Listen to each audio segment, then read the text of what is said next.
नमस्कार, फाइटर समाचार में आपका स्वागत है। पेश आज 25 सितंबर सुबह 6 बजे राजस्थान की खास खबरें। चैंपियंस ट्रॉफी 2025 से पहले पाकिस्तान क्रिकेट बोर्ड के लिए सकारात्मक खबर आई, क्योंकि आईसीसी प्रतिनिधि मंडल ने चैंपियंस ट्रॉफी 2025 की तैयारियों पर संतोष जताया। दरअसल चैंपियंस ट्रॉफी अगले साल फरवरी में होने जा रही है, जिसकी मेजबानी पाकिस्तान कर रहा है। इस संबंध में आईसीसी के एक प्रतिनिधि मंडल ने चैंपियंस ट्रॉफी 2025 की तैयारियों का निरीक्षण करने के लिए पाकिस्तान का दौरा किया था, जहां उन्होंने खास तौर पर उन जगहों का दौरा किया जहां आईसीसी टूर्नामेंट आयोजित होने जा रहे हैं। आईसीसी प्रतिनिधि मंडल ने लाहौर और कराची के साथ साथ इस्लामाबाद में सुरक्षा व्यवस्था को संतोषजनक बताया। चैंपियंस ट्रॉफी 2025 की तैयारियों को लेकर आईसीसी प्रतिनिधि मंडल की सकारात्मक प्रक्रिया ने न केवल पाकिस्तान की उम्मीदें बढ़ा दी हैं, बल्कि टीम इंडिया के पाकिस्तान जाने और भारत बनाम पाकिस्तान महामुकाबले की उम्मीद भी बढ़ गई है। बिना क्वालिफिकेशन भर्ती परीक्षा में आवेदन करने वालों के खिलाफ अब आरपीएससी कोर्ट में रिपोर्ट पेश कर कार्रवाई करेगा।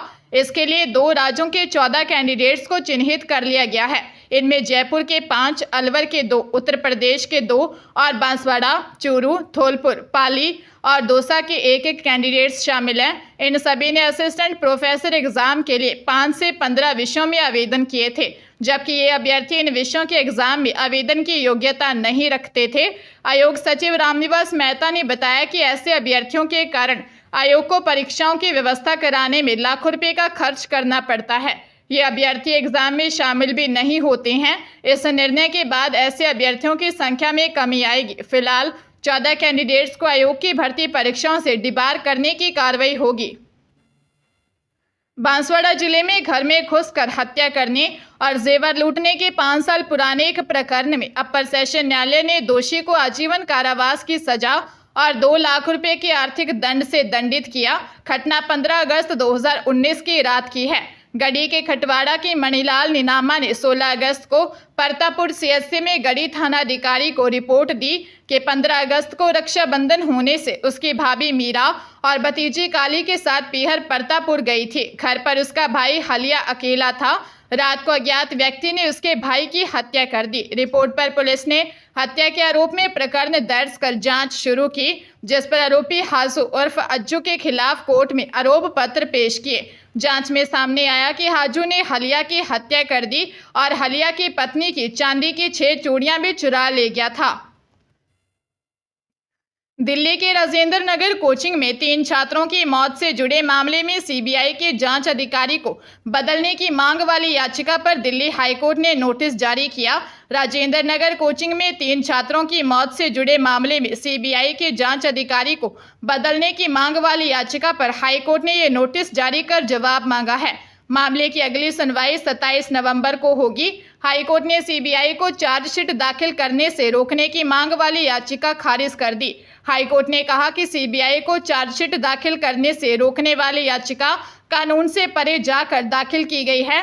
कोर्ट इस तरह का आदेश जारी नहीं कर सकता है। गौरतलब है कि मृतक छात्र के पिता ने दिल्ली हाईकोर्ट में याचिका दाखिल कर कहा है कि सीबीआई ने मामले की जांच में अभी तक किसी भी एमसीबी के अधिकारी की गिरफ्तारी नहीं की है, न ही उनसे पूछताछ की है।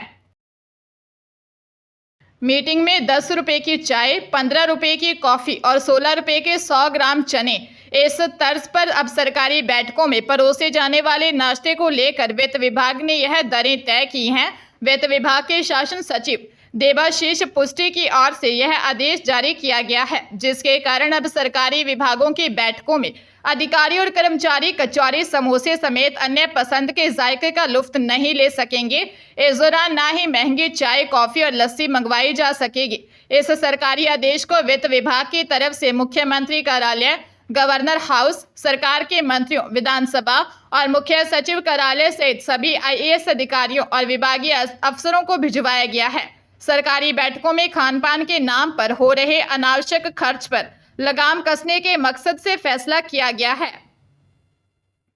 भीलवाड़ा में हरियाणा की झज्जर पुलिस ने साइबर फ्रॉड के मामले में मांडल थाना क्षेत्र के आरजिया गांव में छापा मारकर एक बड़े साइबर फ्रॉड नेटवर्क का खुलासा किया है। छापेमारी में झज्जर पुलिस के साथ मंडल पुलिस भी मौजूद थी। झज्जर एसीपी अनिरुद्ध चौहान ने बताया कि बहादुरगढ़ के एक व्यक्ति के साथ हुए साइबर फ्रॉड के मामले की छानबीन करते हुए हरियाणा पुलिस भीलवाड़ा के आरजिया गांव में 2 सगे भाई जुवेल और जुबेर पुत्र जाकिर के घर पहुंची। आरोपी घर पर नहीं मिला, लेकिन मौके पर करीब 10 लाख रुपए नगद, 27 smart mobile phone, 3 keypad mobile phone, 1 रुपये गिनने की मशीन, 1 सीसीटीवी कैमरा, अलग अलग विभागों की 27 मोहरों सहित अनेक कई सामान बरामद हुआ है। हरियाणा पुलिस ने गिरोह में शामिल अलवर निवासी रतन लाल को गिरफ्तार किया था, जिससे पूछताछ के बाद हरियाणा पुलिस मंडल तक पहुंची। पंजाब सरकार के मंत्रिमंडल में फेरबदल के साथ ही बड़ा प्रशासनिक फेरबदल भी हुआ है। 25 IAS अफसरों के साथ ही 267 अफसरों के तबादले किए गए हैं। इन 267 अफसरों में 25 IAS, 7 IPS, 99 PCS और 136 DSP स्तर के अधिकारी शामिल हैं। 1994 बेंच के senior IAS Alok Shekhar, additional chief secretary jail, DK Tiwari, additional chief secretary transport, Rahul Bhandari, secretary पशुपालन, राहुल तिवारी, प्रशासनिक सचिव पुडा लगाया गया। इसके अलावा कुलदीप बाबा, RTO लुधियाना, विनीत कुमार, ACA गल्लाडा, संयम अग्रवाल, कमिश्नर बठिंडा नगर निगम और विक्रमजीत शेरगिल को PRTC का MD बनाया गया है। टोंक कोतवाली क्षेत्र में एक पुत्र वधू अपनी मां के साथ ससुराल पक्ष से 4 लाख के जेवर और 9 लाख रुपए लेकर फरार हो गई। शहर के जिंसी निवासी पीड़ित ने दी रिपोर्ट में बताया कि उसके बेटे महेश की शादी 5 फरवरी 2022 को देवली जिंसी क्षेत्र में 22 वर्षीय कविता से हुई थी। शादी में करीब 8 लाख रुपए खर्च हुए थे। 21 सितंबर को पीड़ित काम से कोर्ट गया था।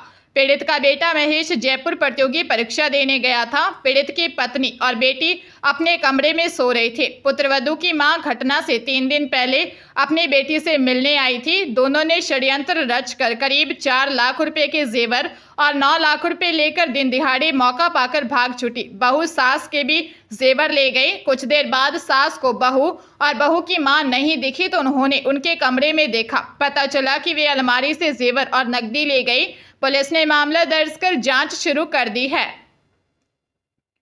राजस्थान की उप मुख्यमंत्री दिया कुमारी ने प्रदेश में 650.11 करोड़ की लागत के 1265 कार्यों की मंजूरी प्रदान की है।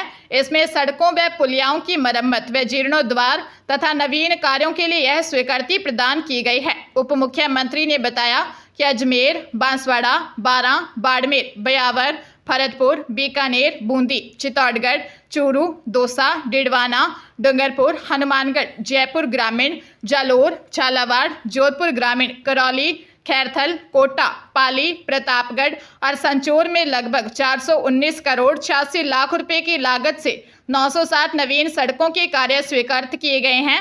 इसी प्रकार प्रतापगढ़, राजसमंद, सिरोही, टोंक, सलुम्बर, उदयपुर ग्रामीण और उदयपुर शहर में 230.24 करोड़ की लागत के 305 कार्य मरम्मत हेतु स्वीकृत किए गए हैं। अजमेर जिले में साइबर ठगों ने सॉफ्टवेयर इंजीनियर के फोन को हैक कर ठगी की। उसे गेमिंग ऐप डेवलप करने के बहाने उदयपुर बुलाया। इसके बाद ऑनलाइन इंटरव्यू के नाम पर एक ऐप डाउनलोड करवाई, जिसके जरिए उसके खाते को साइबर ठगी के 2 करोड़ रुपयों का ट्रांजैक्शन कर दिया। साइबर थाने में 28 वर्षीय सॉफ्टवेयर इंजीनियर अभिषेक ने दी रिपोर्ट में बताया कि उसके साथ 3 लोगों पीड़ित उदयपुर निवासी अजय राज, भूपेश गोराना और संदीप ने नौकरी के नाम पर ठगी की। आरोपियों ने उसे गेमिंग सॉफ्टवेयर डेवलप करने के लिए उदयपुर बुलाया, उसे ड्रीम 11 की वेबसाइट दिखाकर झांसे में लिया और इसके बाद ऑनलाइन इंटरव्यू के नाम पर एक ऐप डाउनलोड करवाई, जिसके जरिए उसके खाते को साइबर ठगी के 2 करोड़ रुपयों का ट्रांजैक्शन कर लिया। फिलहाल साइबर थाना पुलिस मामले की जांच कर रही है। धौलपुर जिले के बाड़ी उपखंड के कंचनपुर थाना क्षेत्र में पशु बाड़े में पशुओं का चारा डालते समय बदमाशों ने युवक को गोली मार दी, जिसके बाद परिजन युवक को गंभीर हालत में अस्पताल ले गए, जहां डॉक्टरों ने उसे मृत घोषित कर दिया। घटना मठ नौहरा गांव की है। चचेरे भाई नेतराम जाटव ने बताया कि मठ नौहरा गांव निवासी किसान 22 वर्षीय बलवीर जाटव पशु बाड़े में पशुओं को चारा डालने गया था। इस दौरान किसी ने उसे गोली मार दी। SHO शैतान सिंह ने बताया कि घटना की सूचना मिलने पर पुलिस मौके पर पहुंची, जहां पर परिजनों से पूछताछ की तो परिजनों को आरोपियों के बारे में कोई जानकारी नहीं है। हालांकि पुलिस मामले की हर एंगल से जांच करी है। मृतक की हाल ही में 1.5 वर्ष पूर्व शादी हुई थी। घटना के बाद मठ नौहरा गांव में शोक छाया है। परिजनों का रो रो कर बुरा हाल है।